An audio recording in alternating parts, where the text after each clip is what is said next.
master robber, the greatest robber that ever was a robber. We have with us, let's call it author, historian, Robert Darden, who is the author of the day and one of the reasons we are here tonight. Would you come to the stage now and share with us?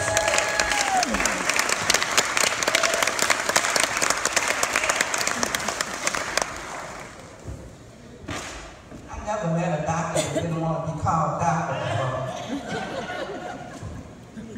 I make my grandchildren call me Dr. Granny.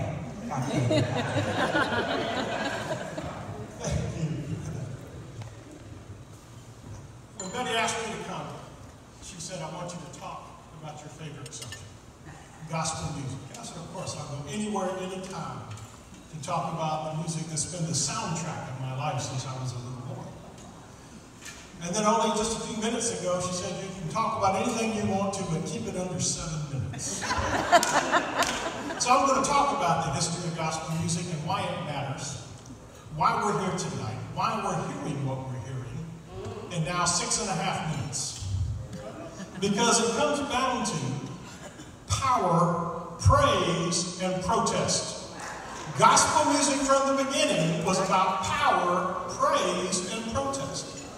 When you took everything else away from the slaves but left them music, the first thing they did was sing and convince Massa that we would work better if we sang.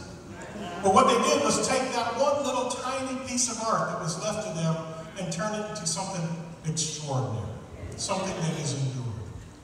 Gospel music, based on the music of Africa, with the Christian overlay that came after the Great Awakening in the 1740s, that continued through the spirituals and into Jubilee, which is nothing more than arranged spirituals.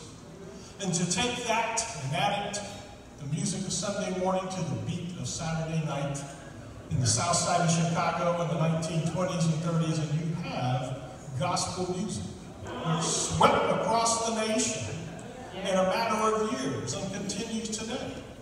It continues through the wars and the Great Migrations. It continued through the labor movement when the labor unions finally allowed African Americans to be part.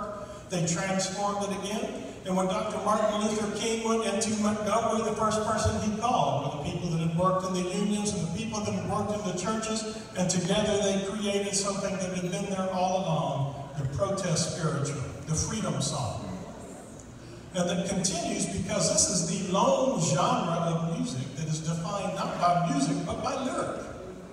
Because if you don't have that lyric, that evangelical lyric,